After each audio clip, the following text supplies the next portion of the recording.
tua, sesepuh dari orang-orang Quraisy. Fa'amatuhum baqau ala dinihim. Kebanyakan umumnya dari mereka tetap dalam agama kemusyrikan, agama nenek moyang. Walam yuslim illa qalil, dan tidak ada yang beriman kecuali hanya sedikit saja. Yang beriman siapa? Anak-anak mudanya, anak-anak orang-orang lemahnya, orang-orang miskinnya. Yang banyak. Orang miskin yang mengikutinya. Yang orang miskin itu kadang lebih lapang darinya untuk menerima. Ketika Heraklius bertanya kepada Abu Sufyan mengetes kebenaran Nabi Muhammad itu, yang mengikuti mereka itu orang-orang kuat atau orang-orang lemah? Maka jawabnya Abu Sufyan, yang mengikuti kebanyakan orang-orang lemah. Maknanya apa? Yang bisa kita ambil ibrah. Kalau kita tahu kebenaran itu yang mengikuti orang-orang lemah, maka kalau misalnya pengen membangun pondok, pengen membangun sebuah tempat belajar, maka bayarnya jangan mahal. Tapi wali santri juga tahu, mungkin pondok wis layang tua layaknya, masuk bayarnya titik wisannya tambah meninggal nanti pondoknya. Ya, yang mengikuti kebenaran itu orang-orang lemah. Kadang itu kebelabasan. Ya, pondok ada kebelabasan ngasih SPP-nya sampai 3 juta per bulan. Ada banyak. Saya pernah tugas di tempatnya. 3 juta per bulan. Yang mengikuti pengikut kebenaran itu orang-orang lemah, orang-orang miskin, orang-orang nggak punya. Seperti itu. Makanya ada seorang bapak berpesan kepada anaknya ketika mau pengen membangun ma'had, kasih nanti SPP jangan mahal-mahal. Kenapa? Karena yang mengikuti kebenaran itu orang-orang yang lemah. Ma'asyiral muslimin, ikhwan fillah, asadani wa asadakumullah. Yang jadi tantangan kita terhadap anak-anak muda kita ini adalah mereka itu rentan terkena fitnah syahwat dan fitnah syubhat. Kalau fitnah syahwat, kita dapati anak-anak muda yang mungkin 10 tahun mereka diuji dengan berbagai macam maksiat, syahwat, zina, minum khamar, judi dan lain sebagainya. Mereka ketika mendengar satu saja tausiah, ittaqillah gitu ya, langsung takut, kemudian berhenti langsung dari fitnah syahwatnya ini bisa. Walaupun cuma kita nggak boleh mengenteng-entengkan, kalau bisa ya udah biarin saja mereka anak-anak muda itu kemudian terjerumus terus dalam fitnah syahwat, biarin nanti siapa tahu. Cuma ada hadis di sana bahwasanya kita itu tergantung apa yang sering kita lakukan. Amal terakhir kita itu tergantung, walaupun kita sudah ngapal manqala di akhir man, dalam barang siapa yang akhir dari kalamnya la ilaha illallah maka dia masuk surga. Kita ngapal itu kalau kebiasaan kita nggak pernah sholat, nggak pernah puasa, nggak pernah melaksanakan kewajiban-kewajiban, ya nggak bisa. Kita itu tergantung apa yang kita lakukan, tergantung keikhlasan yang kita lakukan. Walaupun syahwat itu gampang cara menyelesaikannya, mungkin dengan satu mau'idhah saja, nasihat saja bisa tobat. Tapi kita nggak boleh ngenteng-ngenteng nih, wah biarin saja, jangan. Harus tetap perhatian, karena namanya fitnah itu ya sesuatu yang gelap, gulumat, kegelapan, kadulmatil lail, kaki ta'il lail, seperti potongan-potongan gelapnya malam syahwat ini. Barang siapa yang terbiasa dengan syahwat, maka dia mati dalam syahwat. Naudzubillah min dzalik. Cuman ulama mengatakan fitnah syahwat itu lebih mudah diatasi daripada fitnah syubhat. Orang pemuda-pemuda kita kalau sudah terkena syubhat, misalnya syubhat bahwasanya Nabi itu bukan Muhammad SAW itu bukan seorang nabi. Nah, ketika Asatid kemudian mengatakan qala Rasul, qala Muhammad SAW, kalau orang dulu takut taat mendengarkan, masya Allah, perkataan hadis Nabi Muhammad SAW, mendengarkannya dengan rasa takut. Oh, yang tak dengar ini perkataannya Nabi, utusannya Allah SWT. Tapi kalau sudah termasuk ke dalam dirinya fitnah syubhat, bahwasanya Nabi Muhammad itu bukan Nabi, ketika dikatakan itu, alah itu cuma laki-laki, kemudian dia pintar, kemudian ngarang Quran, kemudian diikuti banyak orang, akhirnya nggak percaya lagi dengan yang disampaikan. Walaupun ustaz mengatakan itu bukan nabi, sudah nggak bisa masuk lagi. Atau misalnya terkena syubhat bahwasanya khamar itu nggak haram. Ustaz menjelaskan khamar itu haram. Kalau Rasulullah SAW, kalau Allah Taala di kitabnya, ya ayyuhalladzina amanu ijtanibu. Hai orang-orang yang beriman, jauhilah khamar, jauhilah perjudian, jauhilah maisir, jauhilah khamar. Fastanibuh, maka jauhilah itu semua. Ketika dikatakan itu, kemudian ketika dikasih tahu khamar itu ummul khaba'is, sesuatu yang buruk-buruk. Maka kalau dia sudah terkena syubhat khamar enggak haram, kasihan seperti itu ya. Mengatakan dalam hatinya mungkin seperti kasihan. Khamar haram itu zaman 14.000 tahun yang lalu haram. Sekarang itu sudah ada kimia, sudah dicampur-campur dengan kimia, sudah kalau misalnya kebablasan masih ada dokter. Kalau dulu mati memang sudah untuk mengecek, sudah terkena syubhat seperti ini. Kata Ustaz mengatakan khamar haram, mengatakan bahaya-bahayanya, mereka seakan-akan tidak merasa salah karena aku sempat minum bukan khamar, yang tak minum itu sirup. Maka seperti itu bisa jadi. Untuk syubhat maka susah untuk membuat mereka tobat itu. Kenapa mereka? Karena mereka beralasan mereka seakan-akan dalam kebenaran. Ya. Mereka seakan-akan dalam kebenaran. Makanya Allah SWT mengatakan dalam surat Al-Kahfi, Qul hal a'udzu billahi minasyaitonir rajim. Qul hal nunabbiukum bil akhsarina a'mala. Maukah aku tunjukkan kepada kalian orang-orang yang rugi pekerjaannya, alladzina dhalla sa'yuhum fil hayatid dunya wa hum yahsabuna annahum yuhsinuna sun'a, yaitu orang-orang yang sesat dalam pekerjaannya, dalam kehidupan dunianya, dan mereka mengira bahwasanya mereka melakukan perbuatan yang baik-baik. Mereka mengira perbuatannya baik. Na'udzubillahi min dzalik. Maka dari itu bagaimana Rasulullah SAW yang harusnya kita tiru dalam membentengi, dalam memberikan proteksi kepada sahabat-sahabatnya agar tidak terkena syubhat. Memangnya ada syubhat zaman Rasulullah? Ada, banyak. Suatu ketika Umar bin Khattab radhiyallahu anhu berjalan kemudian menemui salah seorang dari Yahudi, alimnya, termasuk orang alimnya dari Yahudi. Kemudian ngobrol-ngobrol, sharing, aku sudah masuk Islam loh, aku masih Yahudi. Kenapa masih Yahudi? Kemudian sampai dikatakan di dalam Taurat disampaikan hikmah-hikmah yang ada di Taurat. Dan Taurat Allah mengatakan seperti ini, seperti itu. Kok cocok? Kok sama? Kok lebih detail? Kabar Israiliyat itu lebih detail.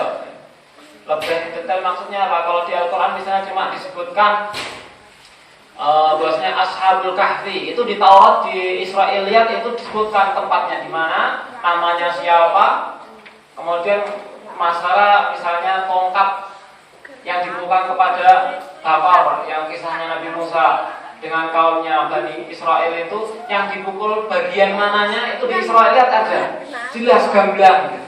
Kalau kita kan kalau baca Al-Quran dipukul tapi nggak tahu yang dipukul mana, tongkatnya apa nggak tahu, orang matinya namanya siapa, kurang jelas. Tapi kalau Israel tahu. Maka Umar bin Khattab radhiyallahu anhu takjub dengan ilmunya orang Yahudi tadi. Tulisan, hikmahnya tulisan. Senang bawa ke Rasulullah SAW. Ya Rasulullah, aku tadi habis ngobrol sama orang Yahudi, dapat hikmah, masya Allah bagus. Ini ngiranya Rasulullah senang. Ngiranya Nabi Muhammad SAW senang dengan apa yang hikmah soalnya. Ya. Itu walaupun sudah banyak perubahan-perubahan, tapi nggak 100% berubah, 100% nggak, masih ada hikmah-hikmah di dalamnya banyak. Makanya Allah SWT mengatakan ketika tidak orang-orang ahli kitab nggak mau beriman kepada Nabi Muhammad,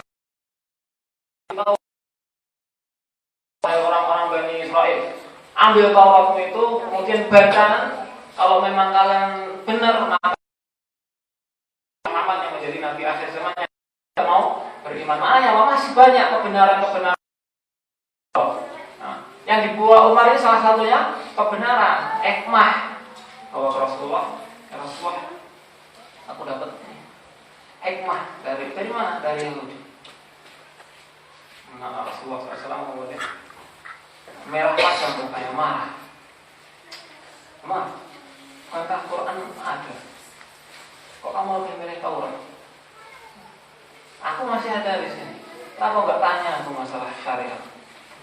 Rasulullah mengatakan, "Amutahawwikuna ya ibn al-Khattab." Wahai Umar, apakah engkau ragu-ragu dengan syariat yang aku bawa? Apa engkau nggak percaya dengan yang aku bawa? Makanya Umar bin Khattab belum diberi As-Siddiq kalah dengan Abu Bakar gara-garanya melakukan yang seperti ini kadang. Masih tidak ridho dengan keputusan Nabi Muhammad dalam kisahnya perjanjian Hudaybiyah, juga nggak ridho, nggak mau dengan yang diputuskan Nabi. Kalau ada pun Abu Bakar As-Siddiq itu kalau Nabi mengatakan ini warnanya coklat misalnya, Abu Bakar, Rasulullah mengatakan ini warnanya putih. Oh iya, itu putih ya Rasulullah. Benarkan itu putih. Mataku berarti yang salah. Nah, yang penting ikut Rasulullah. Mau katakan ganti warna berarti ganti komus, yang ini coklat ganti putih, ganti putih. Komus ganti. Saking Siddiq, saking percayanya kepada Nabi Muhammad. Terus apa yang diputuskan Nabi kok kelihatannya ini kehinaan untuk orang-orang Muslim ini. Umar gak terima, Abu Bakar itu urusannya Rasulullah. Itu sudah keputusannya Allah Subhanahu wa taala. Seperti itu Abu Bakar nanti. Umar berkata, "Amutahawwikuna ya ibn al-Khattab, apakah engkau ragu dengan syariat yang kubawa ya Ibn al-Khattab? Lau kana Musa hayyan, seandainya Musa ma wasi'ahu illa ayyattabi'ani, pasti dia tidak memiliki ruang kecuali untuk mengikutiku." Seandainya marah anbiya Musa, Nabi Isa AS, Nabi Musa, Nabi Ibrahim, semuanya kalau masih hidup di zamanku, mereka enggak Allah kasih kesempatan kecuali mengikuti syariat. Subhan. Kata Rasulullah caranya langsung stop. Santri-santri ini kalau baca kitab-kitab yang enggak jelas stop, ambil. Baca, mendengarkan sesuatu yang enggak jelas, yang subhan, yang bisa merusak akal pikiran, stop. Ya. Ulama kita Muhammad bin Sirin rahimahullah taala dan semua ulama ketika melihat thalabatul ilmu itu kemudian masih belum waktunya untuk membahas masalah syubhat-syubhat, sesuatu yang ganjil, sesuatu kok begini ya, Islam kok begini, kok Islam kok memukuli wanita, kok Islam memomongkan, kok Islam dan lain sebagainya, mereka tidak usah. Muhammad bin Sirin suatu ketika pernah mengajar seperti ini, mengajar santri-santrinya waktu itu. Kemudian datang ahli bid'ah kepada, tahu itu Sirin itu orang ini datang hanya ingin menyebar syubhat di kalangan para santri-santri. Tahu sudah. Ya Syekh, aku ingin bertanya satu pertanyaan saja. Gak apa-apa. Pertanyaanmu simpan dulu, nanti kalau sudah toilet kita sudah pelajaran sudah bubar semua, nanti tanyakan kepada aku, gak apa-apa. Enggak sekarang saya pengennya. Gak mau kalau sekarang. Satu saja, pertanyaan satu saja. Walaupun setengahnya gak mau. Entah kamu pengen bertanya di sini, pengen apa? Aku bubar atau kemudian para santri bubar ataupun nunggu. Gak mau hanya mendengar pertanyaannya saja nggak mau. Suatu ketika di zaman seseorang disebutkan dalam kitab Ihyah Talibul Ilmi kisahnya. Ada seseorang datang dari Irak, datang ke Madinah, dan Irak itu tempatnya syubhat, makanya Syiah banyak di sana. Syubhat bagaimana Hurairah itu orang kadzab, dia pembohong, sehingga apapun hadis yang dari Abu Hurairah pada hadis Nabi katanya dari Abu Hurairah. Disebarkan syubhat-syubhat seperti itu. Aisyah itu keledai, Aisyah itu istri Nabi yang paling bangkang. Akhirnya hadis-hadis ketika sudah mendengarkan itu berarti hadis yang dari diriwayatkan oleh Aisyah nggak diterima. Itu tujuannya orang-orang Syiah menyebarkan syubhat yang seperti itu. Irak tempatnya syubhat. Datang seorang laki-laki ke Madinah, Bukan pengen belajar tapi pengen menyebar syubhat, datang ke pasar-pasar, datang ke orang-orang awam, orang-orang enggak jualan, penggaweane mobil kopi, penggaweane buang-buang waktu datang ke sana mengatakan, "Nas, ayuhan nas, wahai manusia, wahai orang-orang." Kenapa? Aku datang dari Irak ini, jauh-jauh dari Irak, pengen ngasih tahu kalian yang di Madinah. Apa? Lu kok bisa enggak begitu? Lihat di Al-Quran ini dalam surat Ar-Rahman Allah mengatakan, "Wa yauma idzin la yus'alu 'an dzambihi insu wala jan." Pada hari itu, hari kiamat, la yus'alu 'an dzambihi insu. Manusia dan jin tidak ditanyai tentang apa yang pernah dilakukan di dunia. Dalam ayat lain Allah Subhanahu wa taala berfirman, "Fa rabbika lanas'alannahum ajma'in amma kanu ya'malun." Pada hari itu Allah SWT akan menanyai apa yang pernah mereka lakukan dulu di dunia. Allah tanya apa enggak tanya ini? Al-Quran ya. Allah di ayat ini nanya, di ayat ini, di surat ini enggak nanya. Ini yang benar mana? Kalian ini udah belajar sesuatu yang salah, belajar Al-Quran sesuatu yang salah. Terus keliling di pasar, pindah di pasar Doko, pindah ke Nyawangan, pindah ke pasar-pasar, pindah-pindah. Akhirnya sampai terdengar beritanya ke Umar bin Khattab radhiyallahu anhu. Panggil orangnya, panggil di sini. Tanya sama Umar. Namanya Sobik. Kamu datang ke Madinah ini pengen punya masalah apa? Nah, aku punya masalah ini. Quran sekarang udah gak benar wahai mukminin. Gimana gak benar? Allah mengatakan seperti ini. Di hari ini Allah bertanya dan Allah gak bertanya di hari yang sama, di hari kiamat. Ini yang benar mana? Allah tanya apa enggak tanya? Ya udah tak jawab. Yauma idzin la yus'al. Inna yaumal qiyamah, kata sesungguhnya hari kiamat itu yaumul tawil, atau Allah mengatakan sesungguhnya hari kiamat itu hari yang panjang. Dalam surat Al-Ma'arij berapa? Miqdaruhu khamsina alfasana, 50.000 tahun dibandingkan hari kita di sini 1 hari, di sana 50 hari. Inna yaumal qiyamah yaumun tawil, sesungguhnya yaumul qiyamah itu hari yang panjang. Maka ketika waktunya taubih, waktunya dijelek-jelekkan seorang hamba ini, maka enggak ditanya. Ketika membawa sahihan, membawa buku catatan amalnya, enggak ditanya, justru dijelek-jelekan la yus'al an dzambi, enggak ditanya. Tapi apa itu melakukannya? Dimarah-marahi.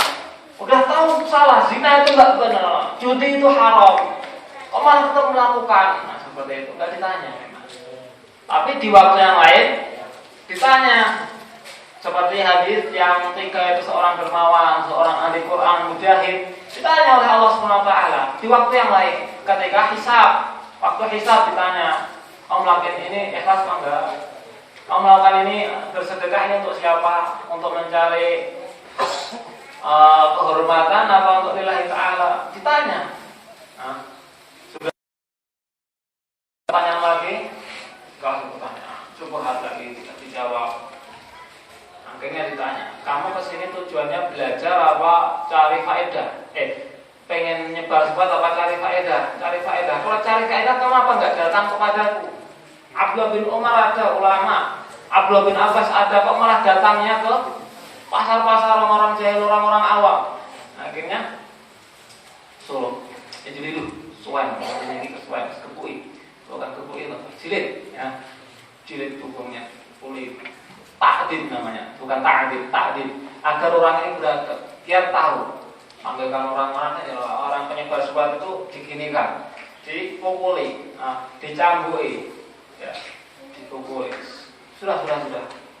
Suruh lepas imamahnya, suruh lepas sorbannya, pukul kepalanya, dipukuli kepalanya. Enggak sampai mati tentunya, ya, dipukuli biar untuk apa? Ta'dil, biar terhina orang yang seperti ini. Itu sekarang enggak.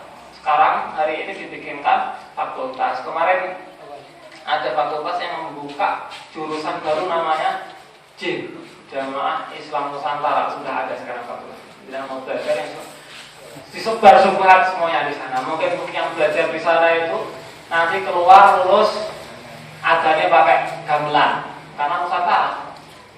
Ya. Ihram baca Pancasila, pakainya batik. Nanti kalau mati nggak pakai kain kafan, pakai batik.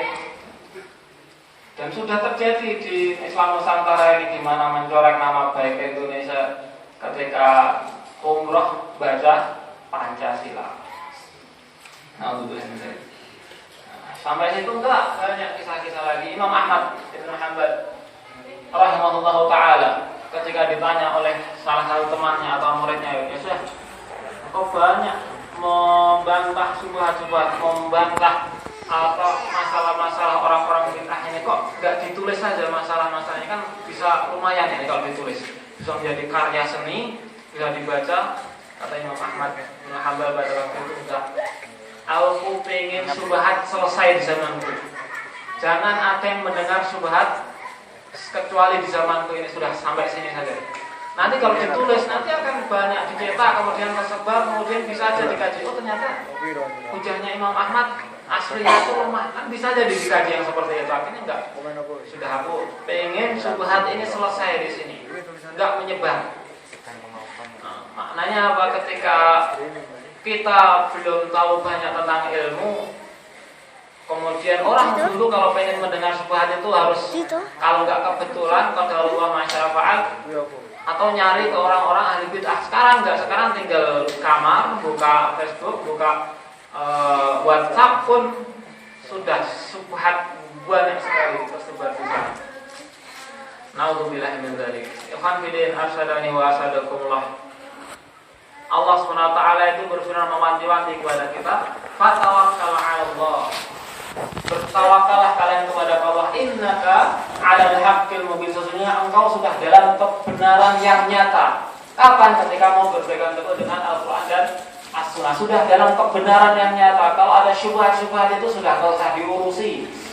Dan Allah menjelaskan kepada kita bagaimana jangan coba-coba untuk mulai berdebat dengan ahli-ahli syubhat. Gak usah mulai. Sekarang ini ada grup di Facebook itu tentang, saya nggak pernah ikut, teman itu ada grup debat antara Islam dengan Nasrani. Isinya bukan debat ilmiah, ada sebagian ilmiah, tapi akhirnya malah saling menjelek. Saling menjelek. Tuhan disampai apa?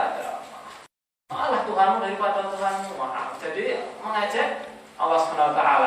Kata Allah, wala tujadilu ahlal kitab illa billati hiya. Jangan sekali-kali berdebat dengan ahli kitab, orang-orang ahli syubhat, ahli bid'ah. Jangan sekali-kali berdebat dengan mereka. Kalau pertama belum punya ilmunya, belum tahu caranya, illa ihsan, kecuali dengan cara yang baik. Tahu ilmu, tahu menjawab dengan yang baik. Wala tujadilu ahlal, wanti-wanti, jangan pernah. Kecuali kalau memang itu sudah ada orang, sudah ada faknya, sudah ada orangnya. Kadang kita nggak